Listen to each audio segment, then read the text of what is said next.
연어라는 물고기들은 산란할 때가 되면 자신이 부화한 고향의 하천을 찾아서 수천 킬로미터의 여행을 합니다.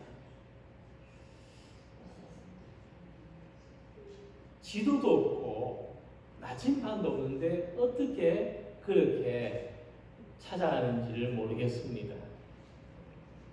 근데 사람들도 명절을 맞아서 고향을 찾아가고 조상들의 산소를 찾아가는 것은 자기의 기원을 찾아가는 것이라고 할 수 있습니다. 내가 나고 내가 자라고 내 삶이 출발하는 곳을 찾아가는 겁니다. 출애굽기에서 하나님은 모세에게 말씀하시기를 나는 스스로 있는 자니라 하고 말씀하셨는데, 이 말씀의 뜻은 뭐냐면 하나님은 기원이 없으시다는 거예요. 사람은 분명한 출발이 있죠. 몇 년생, 몇 년, 몇 월, 며칠, 몇 시 기원이 있습니다만은 하나님은 기원이 없습니다. 언제부터 계셨는지를 모른다는 것이 아니라 하나님이 계시던 그 때를 우리가 헤아릴 수 없다는 거예요. 그래서 하나님은 영원 전부터 영원까지 존재하시는 거예요. 하나님은 시작도 없으시고 끝도 없으시다. 이렇게 말할 수가 있습니다. 그래서 하나님 외에 스스로 있는 존재는 아무것도 없습니다. 모든 것이 하나님이 있어서 비롯되었습니다. 그래서 우리가 이것을 어떻게 말하냐면 하나님이 천지를 창조하셨다고 말합니다. 뒤집어서 말하면 사람에게 기원이 있다는 것은 우리가 태어난 연도와 날과 시가 있다는 것은 우리는 그 누구에 의해서 나아진 존재라는 겁니다. 내가 스스로 있었다면 태어난 날과 시가 없는 겁니다. 그런데 내가 누구에서 나아졌기 때문에 어디서 났느냐, 언제 났느냐가 있는 겁니다.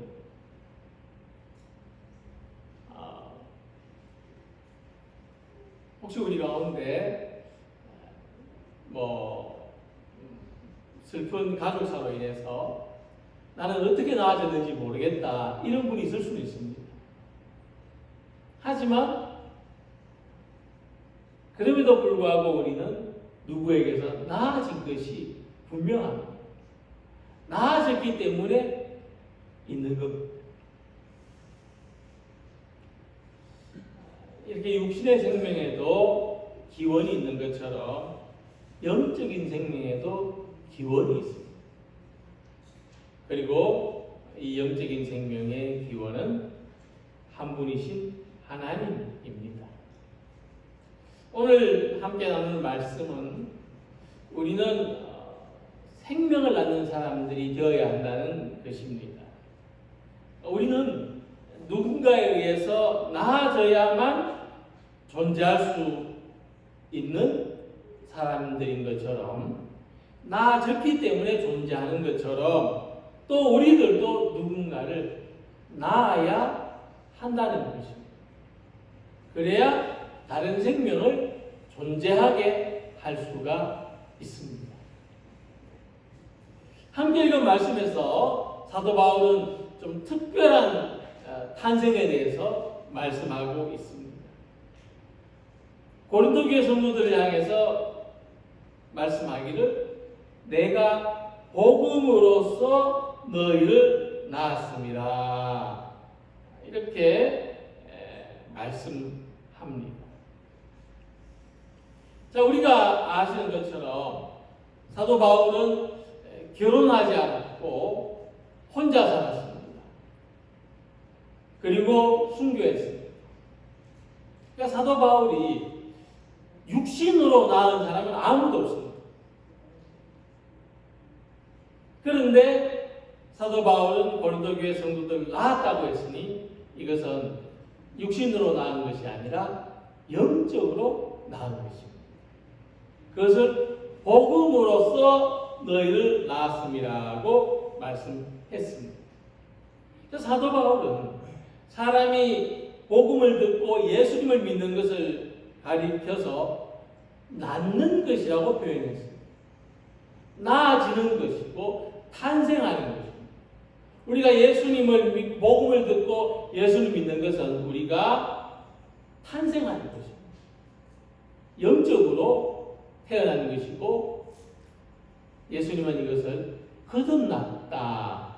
거듭나는 것이라고 말씀했습니다.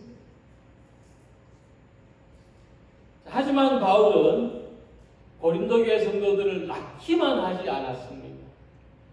그 다음 말씀 16절에서 이렇게 말했습니다. 여러분들은 나를 본받는 사람이 되십시오. 무슨 말씀입니까? 바울의 말하는 모습, 걷는 것, 행동 습관 이런 걸 본받는 게 아닙니다. 여러분들도 복음으로 다른 생명을 낳는 사람이 되십시오 하는 말씀입니다. 창세기 18장에 보면 하나님께서 아브라함과 사라한테 그들이 다른 생명을 낳을 것이라고 말씀했습니다. 그것도 내년 이맘때에 다른 생명을 낳을 것이라고 하셨습니다. 이때 아브라함과 사라는 이 말씀을 듣고 속으로 웃었다고 했습니다. 사라가 속으로 웃고 이르되 내가 노쇠하였고 내 주인도 늙었으니 내게 무슨 즐거움이 있으리요? 내가 어떻게 생명을 출산할 수 있겠습니까? 하는 말. 그들이 왜 웃었습니까? 이제 우리는 못 낳는다. 이제 그들이 새로운 생명을 낳는 것은 불가능하다. 이렇게 생각했기 때문에 무슨 망측한 말을 다 하십니까? 하고 웃었습니다. 하지만 하나님의 천사는 웃는 그들에게 말했습니다. 여호와께 능하지 못한 일이 있겠느냐? 이 말씀대로 아브라함과 사라는 이삭을 낳았습니다. 아마 우리들에게도 내년 이맘때 아들이나 딸을 낳으리라 한다면 속으로 웃을지 모르겠습니다. 그런데 이 말씀은 육신의 생명을 낳는 것만을 의미하지 않습니다. 사도 바울이 고린도서의 성도들 향해서 내가 여러분들을 복음으로 낳았습니다 하고 말씀한 것처럼 우리가 새로운 생명을 낳는다는 것은 육적인 탄생이 아니라 영적인 출산을 말하는 것입니다. 복음으로 제자 삼는 일을 말하는 것입니다. 근데 우리는 이 말씀을 들을 때 속으로 웃을 수 있습니다. 내가 예수 믿고 평생 한 생명도 전도하지 못했는데 앞으로 1년 후에 내가 새로운 생명을 낳는다는 게 가능이나 한 이야기인가? 내가 내 인생을, 내 신앙을 되돌아보는데 별로 한 일이 없는데 1년 후에 내가 큰 일을 하는 사람이 된다고 했을 때 우리는 웃을 수도 있지 않겠나. 그래서 이 말씀과 같이 우리는 복음으로 새로운 생명을 낳는 것에 대한 소망을 가지는 우리 모두가 되시기를 기원합니다. 웃을 수밖에 없는 일을 정말 기뻐서 웃을 수 있는 우리 모두가 되시기를 소망합니다. 그래서 우리가 이 일은 할 수 있느냐 할 수 없느냐의 문제가 아니라 어떻게 할 수 있느냐의 문제로 받아들여야 합니다. 우리는 어떻게 복음으로 새 생명을 낳을 수 있느냐, 우리는 어떻게 평생에 기념될 만한 헌신을 할 수 있느냐, 어떻게 문제가 되어야 하는 것입니다. 그래서 사도 바울은 복음으로 낳았다고 했으니 우리들도 복음으로 낳는 사람들이 되기를 소망합니다. 사도 바울이 고린도교회 성도들에게 너희는 나를 본받는 자가 되라 하였으니 우리도 사도 바울을 본받고 주님을 본받는 성도들이 되시기를 소망합니다. 그래서 이 영적인 탄생을 우리가 어떤 탄생을 경험해야 되는지 몇 가지를 함께 생각해 보겠는데, 첫 번째로 우리는 사는 동안에 다른 생명을 낳습니다. 우리는 자녀들을 낳습니다. 근데 또 우리는 우리가 낳은 생명과 더불어서 살아가고 있습니다. 우리 자녀들과 함께 살아가고 또 자녀들이 낳은 또 자녀들, 손주들과 함께 살아갑니다. 그래서 복음으로 또 다른 생명을 낳는다는 것은 우리가 어떤 분리되는 탄생을 말하지 않습니다. 우리가 생명을 낳지만은 그것으로 인해서 우리도 다시 태어납니다. 이제 육신으로 태어나는 것과는 다른 이야기입니다만은, 그러나 그것은 우리가 생명을 낳지만은 우리가 생명을 낳음으로 인해서 우리는 또 다르게 태어난다는 겁니다. 그것을 우리는 부모가 된다고 말합니다. 이제 할아버지가 되었다, 이제 할머니가 되었다고 말하는 겁니다.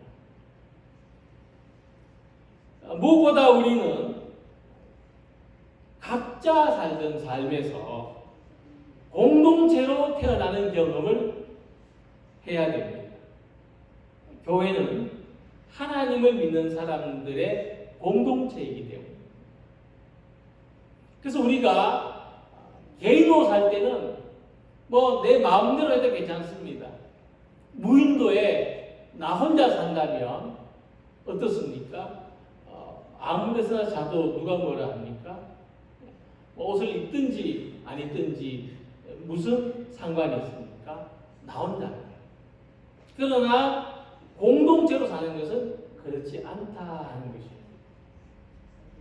그래서 하나님을 믿는 우리 각 사람들이 새로운 탄생을 통해서 제일 먼저 경험하는 것은 공동체입니다. 공동체 삶으로 변화되고 성장하는 것은 모든 교회가 함께 추구하는 일입니다.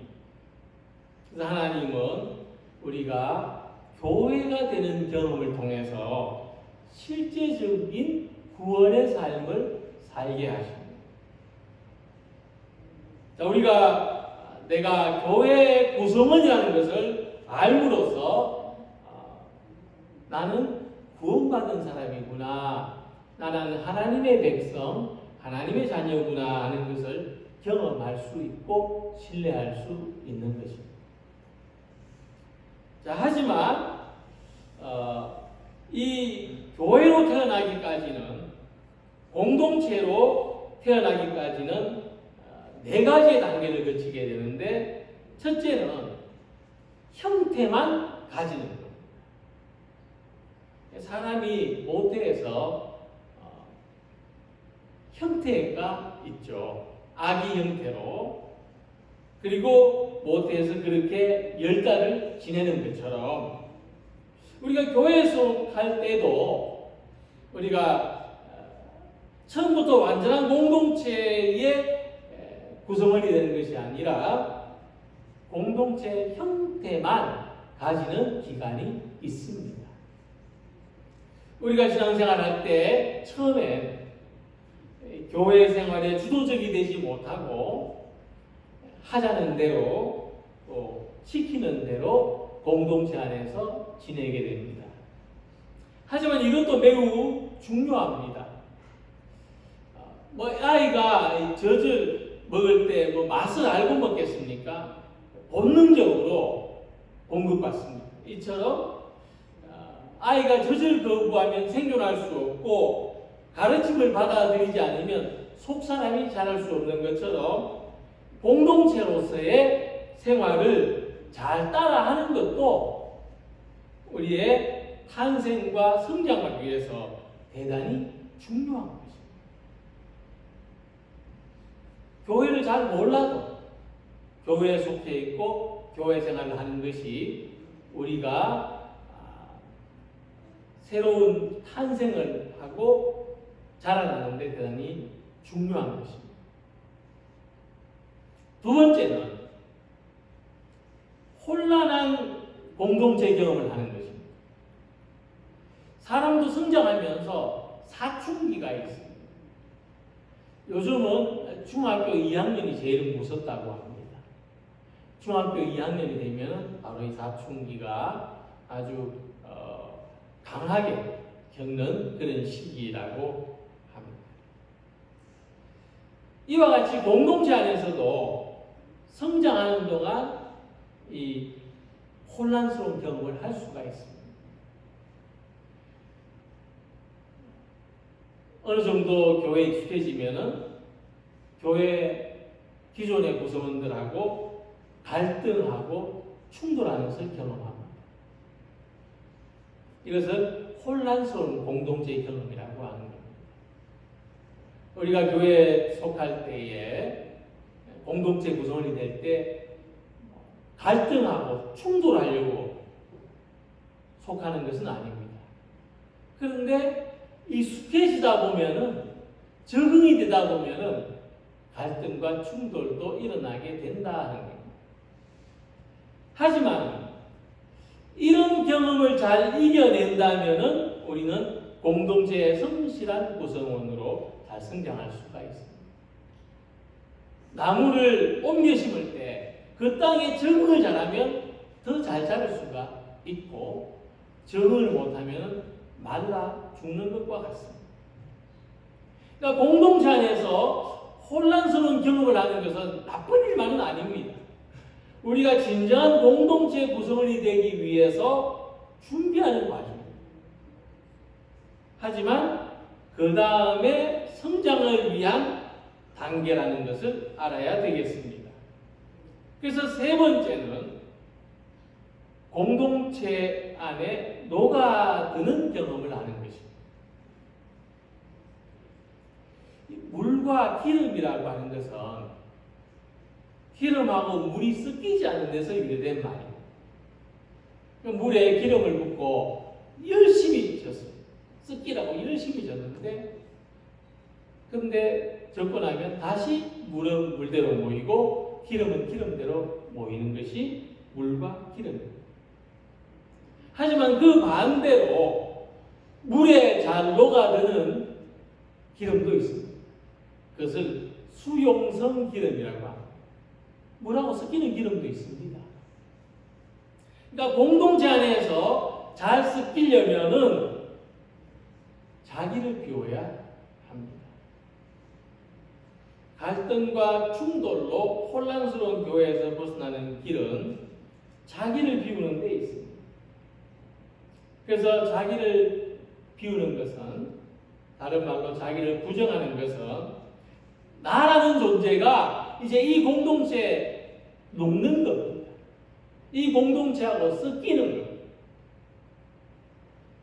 그래야 우리는 새로운 생명을 탄생시킬 수가 있습니다. 그래서 마지막에는 진정한 공동체가 되는 것입니다. 진정한 공동체가 된다는 것은 뭐냐 하면 내가 공동체가 되는 거예요. 내가 교회가 되는 거예요. 나라는 존재가 없이는 교회를 생각할 수가 없는 그런 사람이 되는 겁니다. 내가 교회를 대표하는 사람, 또는 내가 교회의 대표적인 사람, 거꾸로 말하면 교회에 대한 책임감을 가지고 살아가는 사람이 되는 것입니다. 그래서 내가 공동체가 되고 내가 교회가 되면은 어떤 일이 일어나는가 하면 모든 사람들과 평화로울 수가 있습니다. 왜 사람이 자기가 차린 상은 없지 않지 않습니까? 이런 것처럼 내가 공동체가 되면 모든 사람들하고 평화롭게 지낼 수가 있습니다. 서로를 변화시키려고 의도하지 않는데도 함께 자연스럽게 치유가 일어나고 변화가 일어납니다. 그래서 바울은 고린도 교회 성도들이 진정한 모습의 공동체, 진정한 교회가 되기를 소망했습니다. 그래서 우리는 새롭게 태어나려는 소원을 가져야 됩니다. 어떻게 다시 태어날 수 있습니까? 복음으로 말미암아 새롭게 태어날 수가 있는 것입니다. 개인으로서 우리 각 사람의 각자의 신앙과 인격은 성숙하고 또 완벽할 수가 있습니다. 하지만 우리는 공동체로서는 완벽하지 못합니다.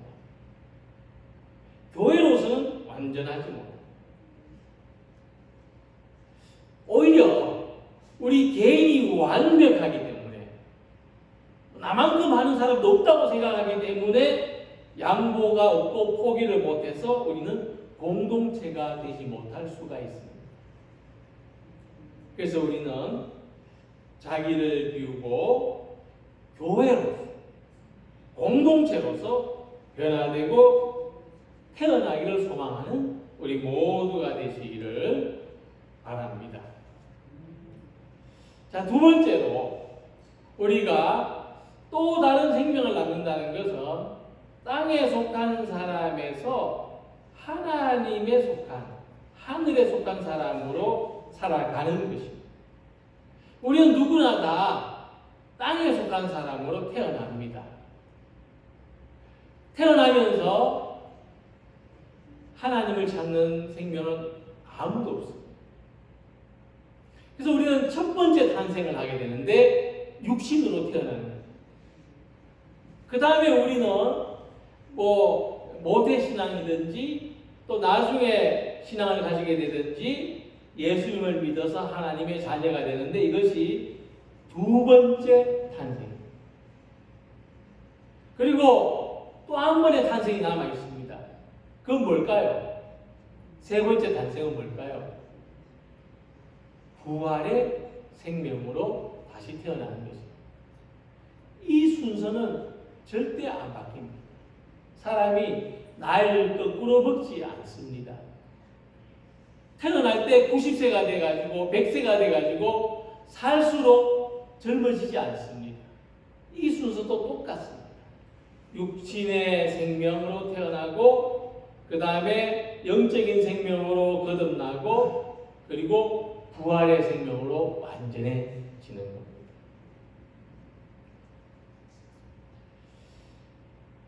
고린도 교회 성도들도 그렇게 태어났습니다. 그러다가 예수님을 믿고 거듭난 사람들이 되었습니다. 하지만 그들은 여전히 육신에 속한 모습으로 살았다 하는 것입니다.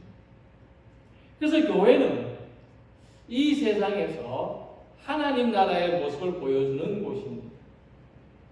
그래서 교회에서는 조금 다르게 말하고 조금 다르게 생각하고 조금 다르게 행동해야 하나님 나라의 모습이 드러날 수가 있는 것입니다. 고린도 교회에 하나님 나라의 모습이 없었느냐 하면 그렇지 않습니다. 고린도전서 1장 3절을 보면 그들은 믿음을 말하는 데 있어서 부족함이 없었다 그랬습니다. 너무 잘 알고 있었습니다. 그런데 20절 말씀을 보면은 고린도 교회에 가진 믿음은 말에만 있고 능력을 가지지 못했다고 했습니다.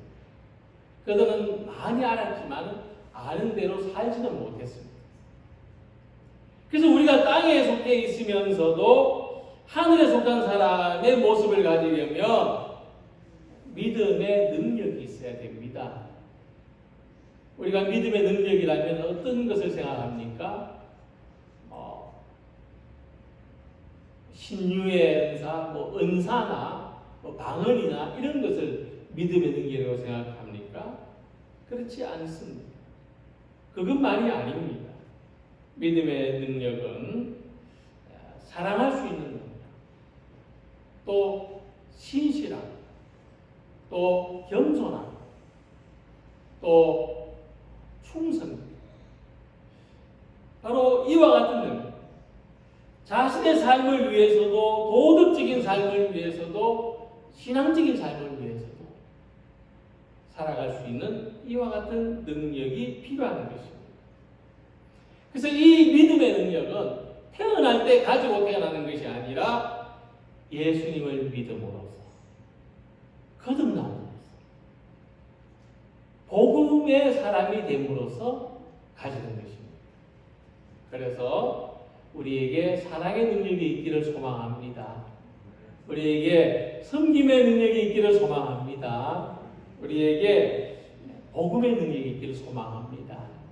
그래서 사랑도 또 섬김도 복음으로 다른 생명을 낳는 일도 능력 있게 감당하는 우리 성도님들이 되시기를 소망합니다. 그래서 바울은 하나님의 나라를 말로만 이야기하는 사람을 가리켜서 뭐라고 했냐면 교만한 사람이라고 했습니다.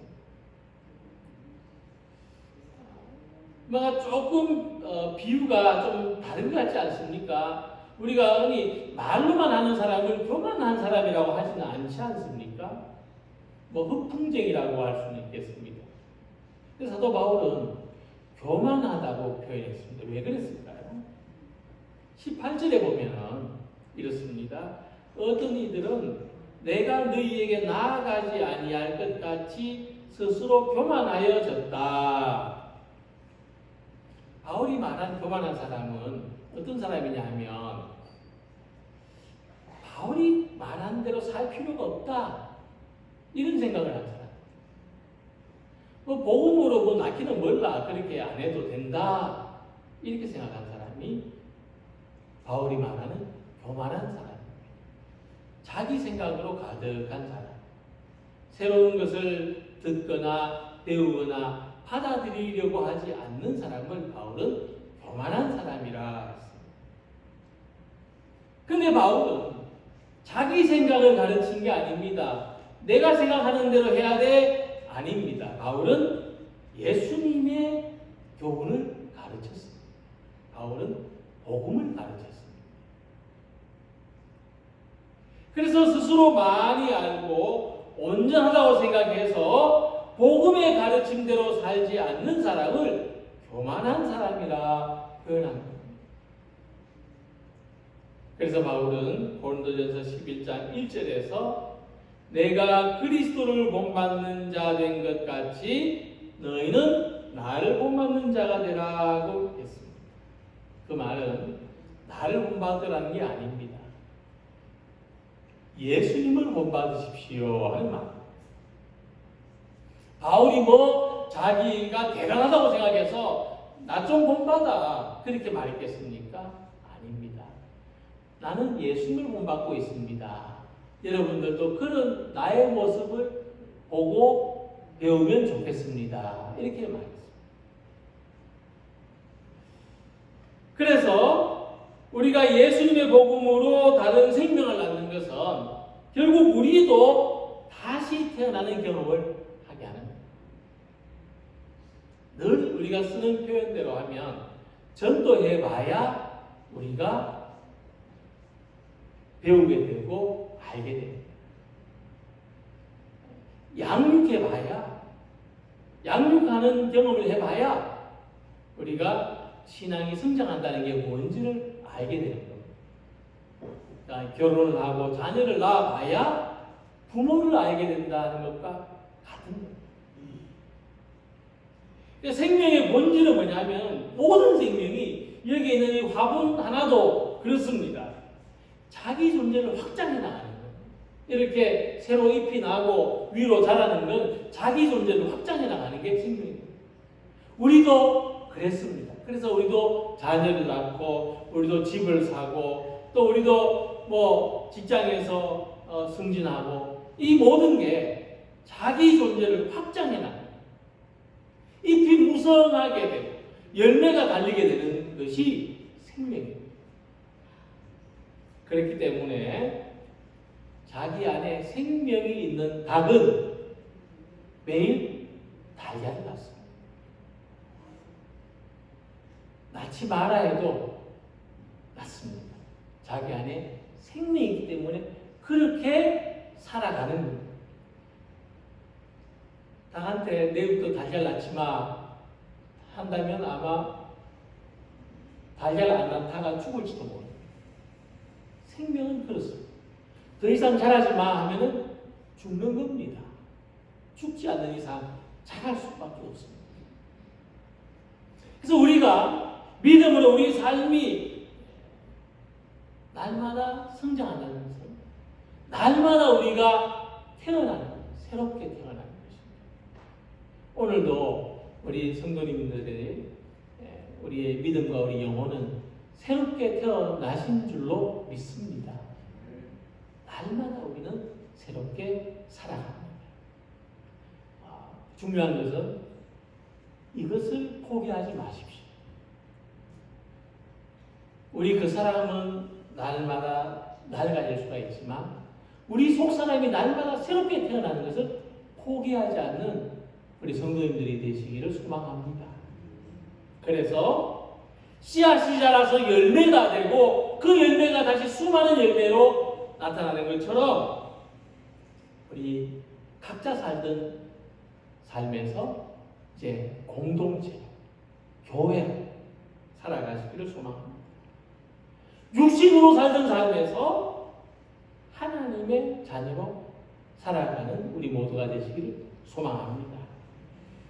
땅의 소망만 가지고 살던 삶에서 부활의 생명, 하늘의 생명을 소망하며 살아가는 우리 모두가 되셔서 우리의 삶이 날마다 새롭게 태어나는 삶이 되고 그런 우리를 통해서 또 다른 생명들이 복음으로 나아지는 삶을 살아가는 우리 모두가 되시기를 주님의 이름으로 기원합니다. 기도드리겠습니다.